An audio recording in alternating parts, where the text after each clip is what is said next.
The pull toward giving up is real. Not dramatic, not loud, quiet. That is what makes it dangerous.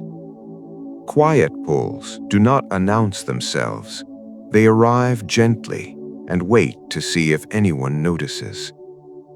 Feeling it is not a confession of weakness. That is what happens to anyone carrying something real long enough.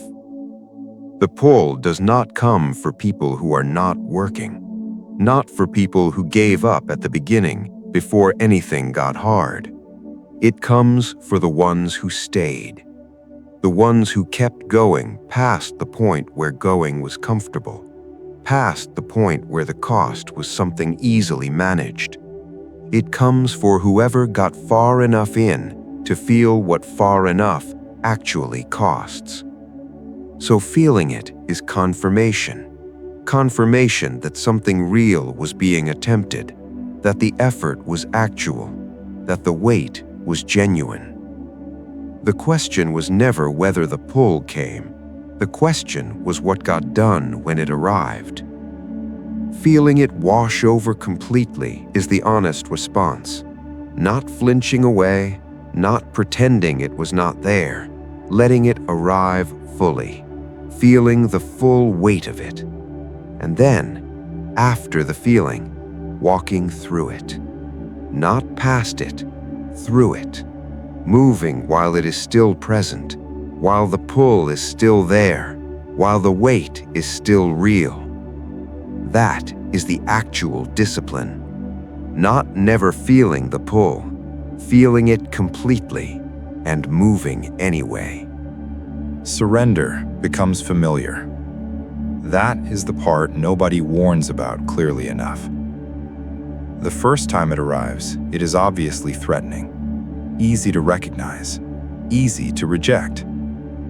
By the 50th time, it has started to feel like something else entirely. When something arrives often enough in hard enough moments, it begins to feel inevitable. That feeling is the real danger. Familiarity rewrites the story of surrender. What was once clearly the wrong direction starts to feel like the natural one, the direction everything is eventually heading anyway, the thing it all adds up to. That rewriting happens slowly, across many hard moments, across many visits from the same pull, until surrender stops feeling like a threat and starts feeling like a conclusion simply waiting to be accepted. That shift is what has to be caught and refused, deliberately. Not because surrender has not been felt, not because the weight driving toward it has not been real, but because familiar does not mean correct, does not mean inevitable, does not mean the only available outcome. Familiarity is not truth, it is only repetition, and repetition can be broken. The comfort surrender built through repeated visits gets torn down, not comfortably, not without real resistance, but deliberately. Because familiar is not where this ends. The pull has visited many times. It has not once produced the surrender it was seeking. That pattern continues. The urge to quit arrives, and the immediate response is shame. What is wrong? Why does this feel impossible? Why is everything pointing towards stopping? That shame is misplaced. The urge to quit is not evidence of weakness. It is evidence of how much weight has been carried for how long. Something light does not produce an urge to put it down. Only something genuinely heavy, carried genuinely far, produces that. So the urge is confirmation of the weight, of the distance already traveled, of how real the effort has actually been. No one feels the pull to quit on something that does not cost them anything. No one feels the pull to put down something that is not actually heavy. That pull only comes from the real things, from the weight that is actual, from the effort that has been going long enough to accumulate into something the body and the mind together begin to argue cannot continue. Feeling it does not mean quitting is the correct response. Feeling it means the correct things are being carried. The weight is real. The distance is real. The cost is real. And none of those being real means the carrying should stop. It means the carrying is significant, means it matters, means whatever is at the other end of continuing is worth the weight currently making every step harder than the previous one. The urge is not the signal to stop. The urge is the signal that something real is happening. That edge has been visited before, more than once. Enough times that the specific feeling of standing there is completely familiar.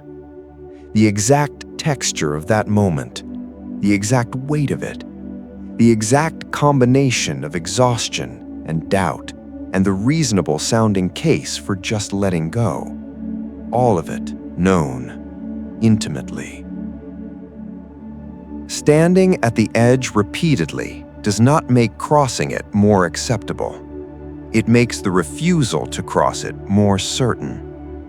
Because every time that edge was approached and not crossed, something got added to the record. Not a comfortable addition, not one that was easy to make, but a real one. Proof that the edge had been reached and walked away from, that the familiar pull of standing there had been felt and not acted on. That proof accumulates across every visit, across every time the view from the edge was seen in full detail, and still the crossing never happened. The accumulation matters, because the next time the edge appears, and it will appear again, there is a record to stand on. Not just a hope that this time will be different. Evidence that it has been different before. Evidence from the specific, real, hard moments where everything said jump, and the answer was no. That record is the actual foundation, not courage in the abstract. The concrete, documented, repeatedly proven fact that the edge has been visited and never once become the permanent location.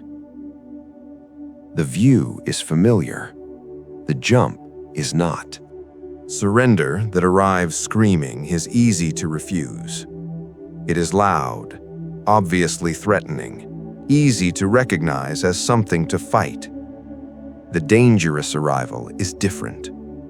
Surrender arriving soft and reasonable is the most dangerous arrival of all. It does not sound like surrender. It sounds like wisdom, like balance, like the kind of hard-won practical realism that anyone reasonable would eventually accept. It sounds like enough has been given, like the return is not worth the cost, like staying would be for pride now, not for any real purpose. All of those arguments sound true when surrender delivers them. That is the specific skill surrender develops across repeated attempts. It learns what language is most convincing. It learns to arrive in the form least likely to be immediately rejected. Soft and reasonable is the most refined arrival, the one that learned from every previous loud, obvious rejection, the one that stopped announcing itself and started sliding in quietly instead.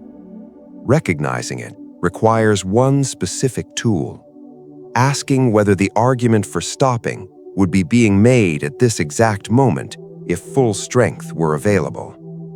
If the answer is no, if the argument for stopping only sounds convincing because the exhaustion is real, then what sounds like wisdom is not wisdom. It is exhaustion with a convincing voice. And exhaustion does not get to make the final decision.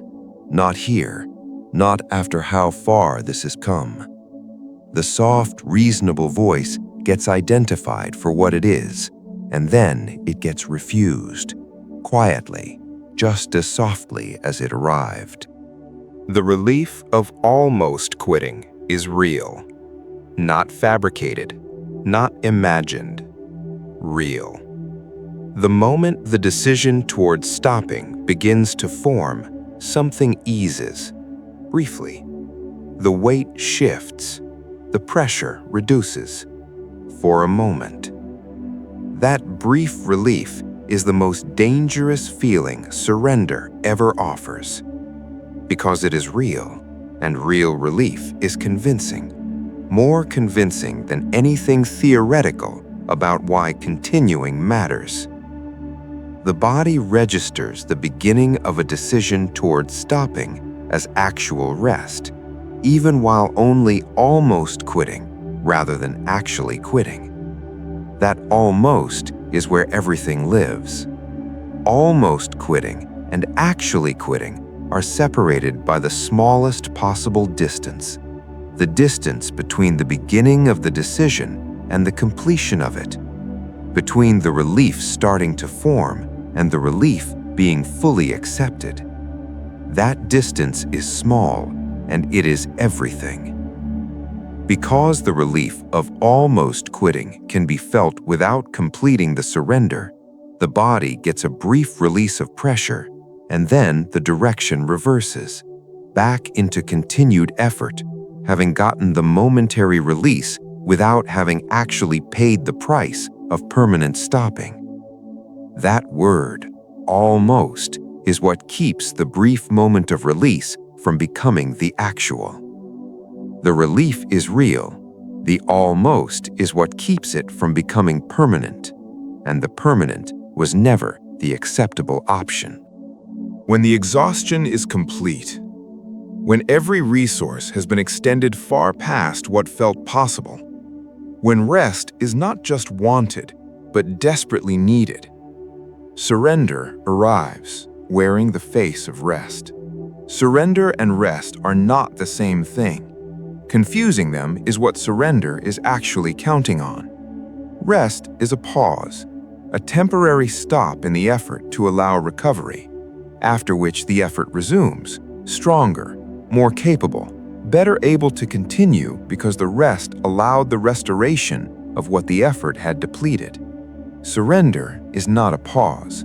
Surrender is an ending. It does not restore anything. It simply stops the effort permanently, and what the effort was building stops being built. These are completely different things, but exhaustion blurs the line between them. When tired enough, a pause and an ending can feel identical from the inside. Both offer the same immediate sensation, the weight being set down, the pressure releasing, the demand stopping. It is only after the immediate moment that the difference becomes visible. After rest, the effort resumes, and the capacity has been restored. After surrender, the effort does not resume, and what was being built remains unfinished permanently. So when surrender arrives wearing rest, the question gets asked directly, will the effort resume after this stopping, or is this stopping the end of it? If the answer is the end, then this is not rest, and it does not get treated as rest. The moment the pull towards stopping is strongest, the moment every available resource is being used just to stay present, the moment everything is pointing toward giving up, that is often the exact moment closest to something worth continuing for. The proximity to something real is exactly what makes the final stretch feel impossible. This is the part nobody explains clearly before the final stretch arrives. That proximity to something significant does not feel like being close to something good. It feels like being pushed beyond what can be sustained. Because the final stretch demands everything. Not just what is comfortably available, everything, including what was being held in reserve, including what felt like the last available resource already spent several stretches back. The impossibility of the final stretch is not a sign the goal was wrong. It is a sign of how close the goal actually is. The demand reaches its highest point precisely when the distance remaining is smallest. Knowing this does not make the final stretch easier. It makes refusal to stop during it more justified. Because the hardest moment and the closest moment are the same moment, not two separate experiences separated by time. One experience, simultaneously the most difficult and the nearest to something worth the entire distance traveled to reach it. So when the pull towards stopping is at its strongest, that is the information. Not that stopping is the right answer, that the remaining distance is smaller than the difficulty suggests. The urge to surrender was not overcome. That would be a cleaner story, more dramatic, more satisfying to tell afterward. But that is not what actually happened. The urge was not overcome. It was simply outlasted. That is the whole story. Because the urge does not always get defeated dramatically. Sometimes it just fails to win. Not through some great act of willpower, through continued presence past the point the urge expected. Surrender has an expectation, a timeline it believes resistance cannot outlast. It arrives expecting the resistance to eventually exhaust itself, for the sustained effort of refusing to eventually cost more than the refusing is worth. Outlasting means staying past that expectation, not comfortably, not without cost, just past. Still there when surrender expected the result to have already tipped. Still refusing when surrender had calculated the refusal would have already collapsed. That is what outlasting looks like from inside. Not triumphant, not strong, just present. Still present when the urge's expectation was absence. And presence sustained past the urge's expectation is enough. Not elegant, not inspiring, enough. The urge eventually loses momentum, not forever, for this round. And this round is the only round that actually needs winning right now. The next round gets handled when it arrives. This one gets outlasted by being present one moment longer than surrender expected possible. Giving up has a face. Not abstract, not theoretical, a specific face. The face from the worst night, when everything has been depleted, when nothing is left that was not already spent, when the wrong direction is right there and completely available. That face is recognizable, and recognizing it is the first refusal. Because giving up does not announce itself from a distance. It arrives wearing a familiar face on the worst night, looking completely plausible, looking like someone who has earned the right to stop. The recognition of that face matters, because recognition is the beginning of refusal. Cannot refuse something not recognized, cannot fight something mistaken for the natural conclusion. But recognized, named honestly, seen for exactly what it is, that face loses the power it carried when it arrived unidentified. Becoming that face permanently was never acceptable, not as the permanent state, not as the end point. The face visited on bad nights, on nights when everything depleted together all at once. And each visit was a moment to look at it directly, to see it clearly, to recognize exactly what was being offered, and to refuse the permanence of it. Not the feeling.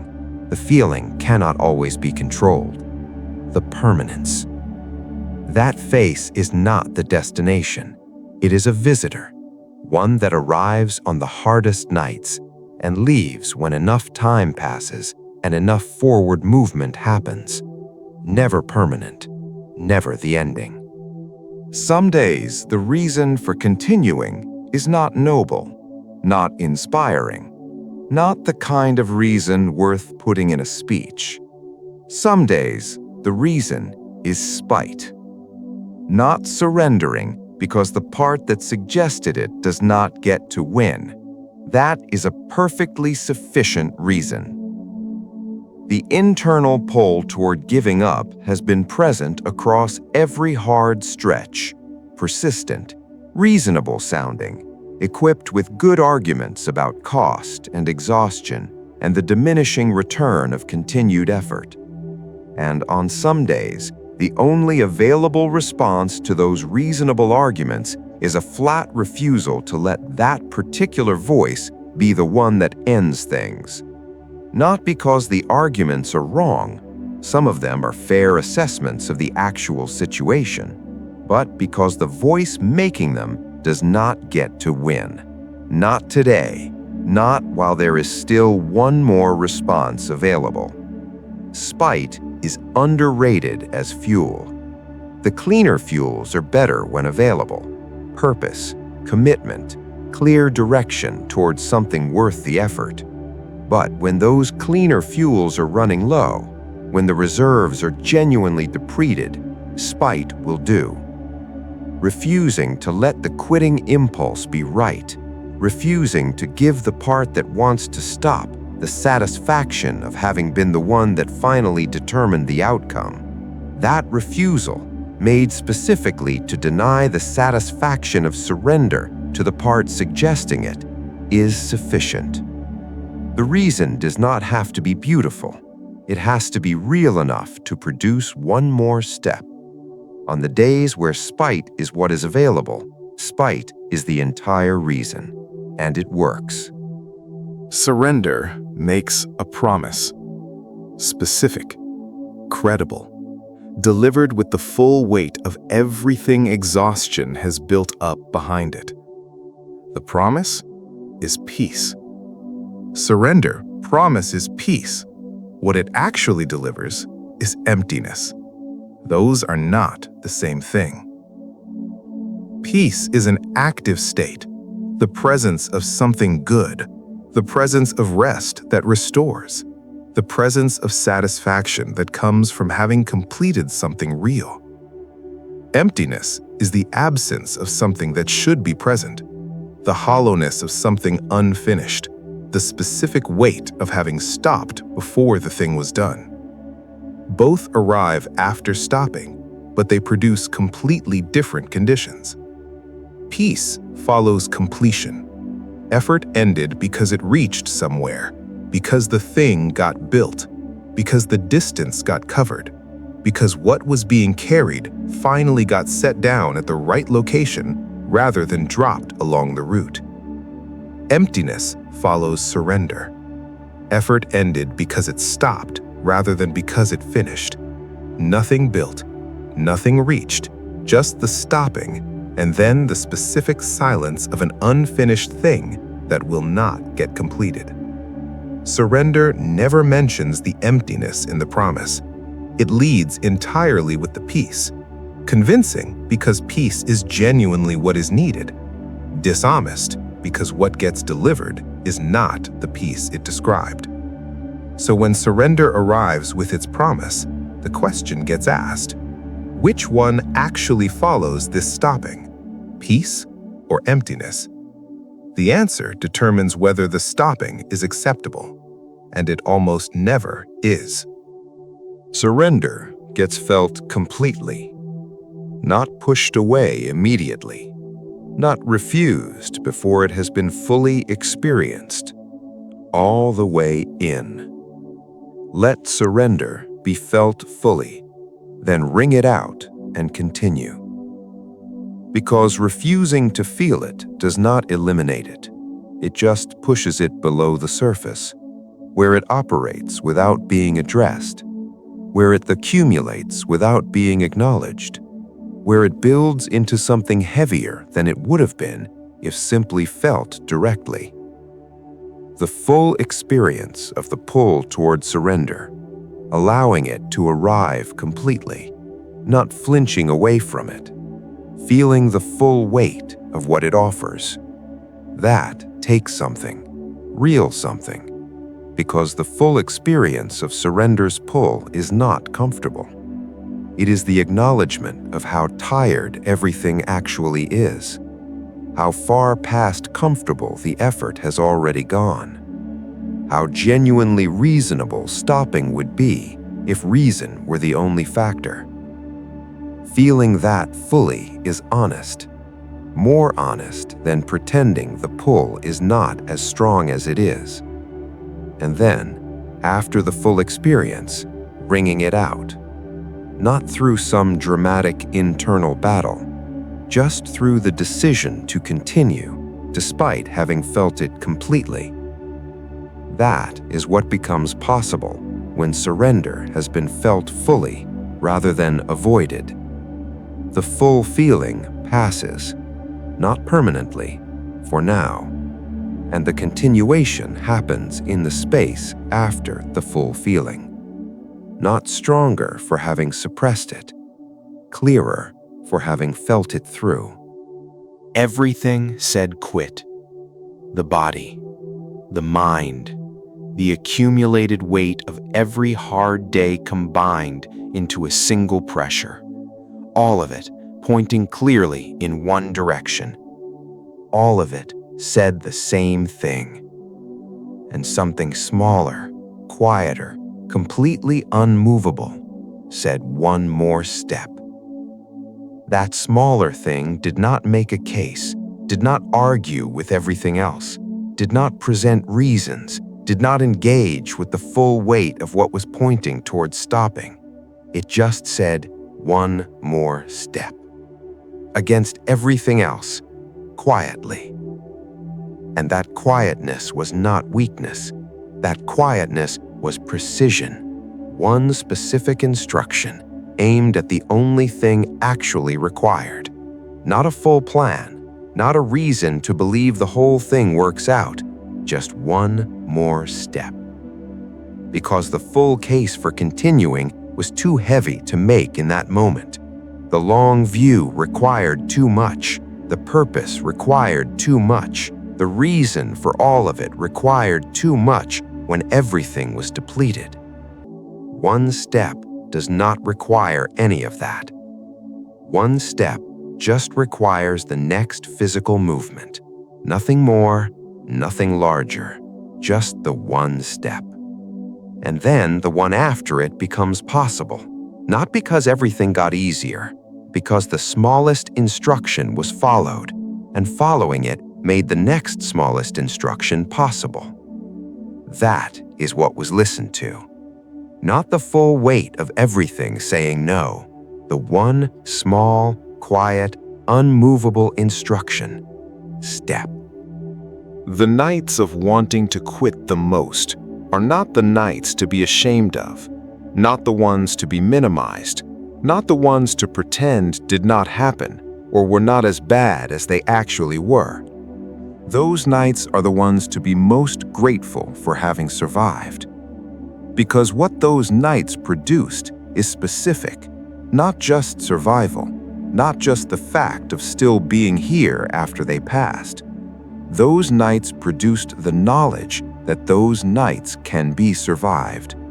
That knowledge is not available any other way, cannot be borrowed from someone else's worst night, cannot be adopted from a story about what someone else made it through. It has to be direct, personal, built from the specific experience of being in the worst night and coming through it. And that coming through changes something permanent. Every subsequent hard night gets faced with a different foundation, not the hope that it can be survived, the evidence that it has been survived before. The worst nights that were refused become the proof, the actual documented proof that the thing asking to be surrendered to has been refused before, at its worst, in conditions worse than these, and the refusal held. That proof is not theoretical, It is personal and specific and completely undeniable, built from the nights that were hardest, the ones that felt most impossible, the ones that got survived. Every one of those nights is owed something. When everything is depleted, when the body is past what it can sustain, when the mind is running on nothing except the momentum of what came before, surrender stops sounding like giving up. It starts sounding like the sensible option, the one any reasonable person would recognize as the correct call. This is the specific danger of exhaustion. It produces convincing arguments for the wrong direction. Exhaustion is not neutral. It is not a condition that simply reduces capacity while leaving judgment intact. It actively alters what feels true, what feels reasonable, what feels like the obvious conclusion anyone paying attention would reach. Under complete exhaustion, stopping feels like wisdom. Continuing feels like stubbornness that has outlasted its usefulness. Those feelings are not reliable information. They are exhaustion, producing an interpretation of the situation that serves one specific outcome. Recognizing that the argument for stopping is being made by exhaustion does not make the argument disappear. It still sounds convincing. Exhaustion is very good at this. But recognizing the source changes how much weight the argument deserves. A recommendation coming from something that benefits from a specific outcome does not deserve the same weight as one with no stake in it. Exhaustion benefits from the stopping. Exhaustion is not a neutral advisor. So the argument gets heard and then discounted appropriately for the source it is actually coming from. Surrender was right there. Not a distant possibility, not a theoretical option being considered from a safe position. Right there, completely available, fully real. The choice to keep going was made with surrender already in hand.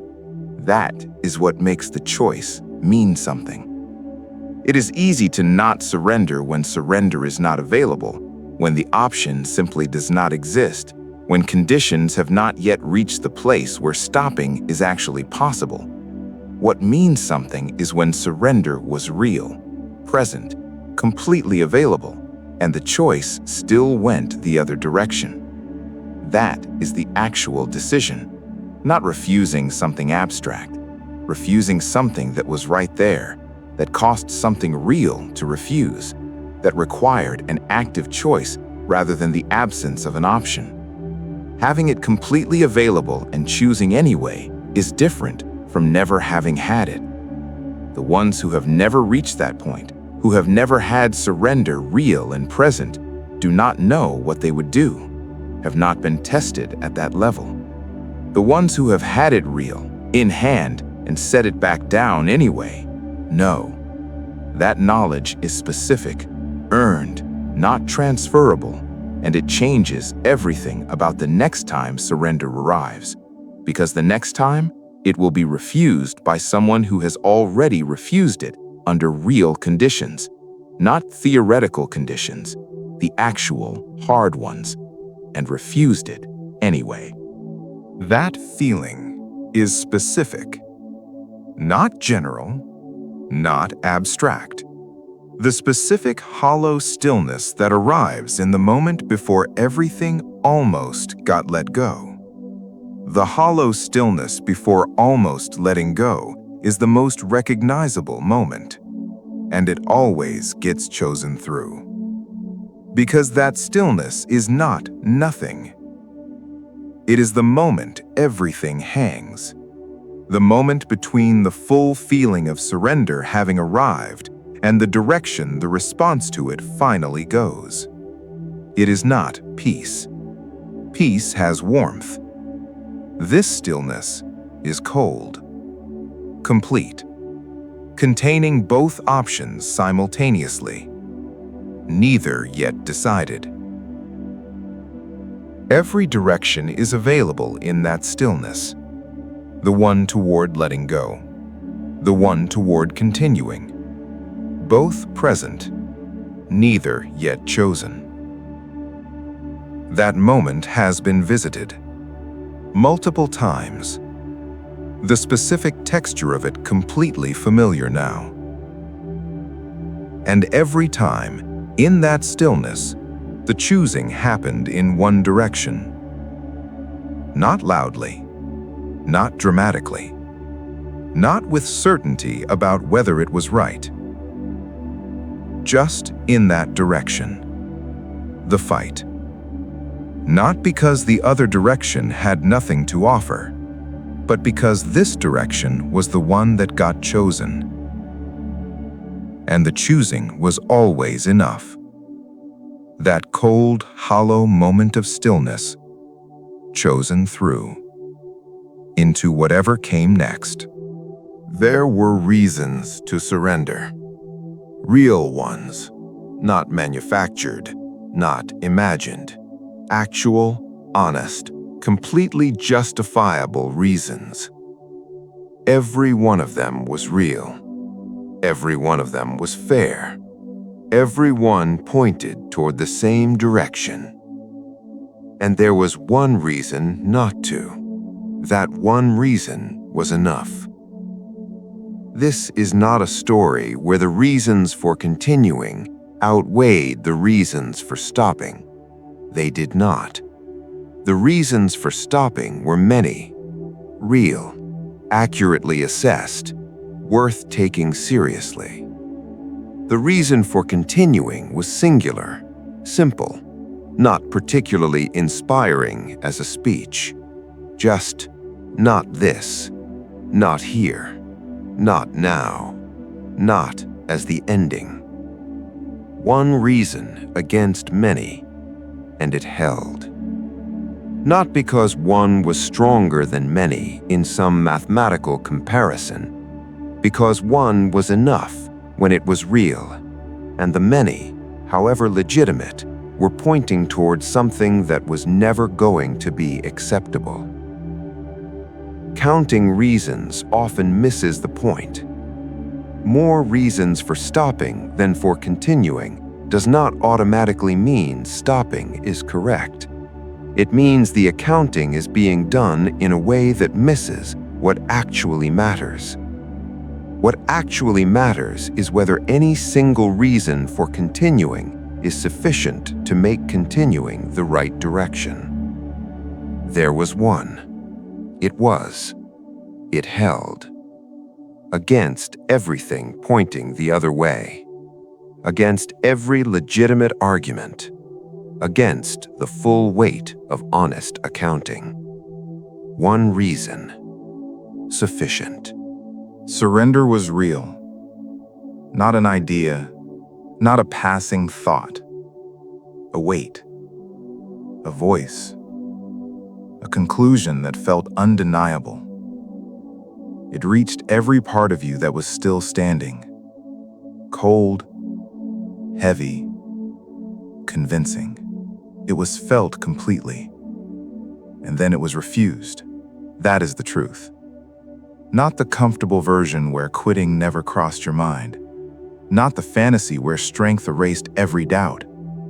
The real story. The one where surrender arrived with reasons. Where it sounded logical. Where it promised relief. Where it made perfect sense. And still, you said no. Everything comes back to that moment. The quiet pull you felt but refused to follow. The countless times you stood at the edge and walked away from it. The urge to quit, proving the weight was real, not that you were weak. Surrender rarely screams. It whispers. It sounds reasonable. It asks for one small compromise, then another, then another. You learn to recognize its voice, not because it disappeared, Because you stopped obeying it. You stopped confusing rest with surrender. You stopped mistaking exhaustion for truth. You discovered that the hardest mile always argues the loudest for turning back. Some days determination was gone. Hope was gone. Confidence was gone. Spite carried you. Then discipline. Then habit. Then one more step. Peace was promised. Emptiness was delivered. So you chose the harder path. Again, one reason became enough against 1,000 excuses. You survived nights that once convinced you they would define you. You stopped believing every thought produced by exhaustion. You held surrender in your hands, looked directly at it, and put it back down. Everything changed because of that decision. Not because surrender was never real, because it never became your answer. Feel it. Acknowledge it. Refuse it. Then stand. Again.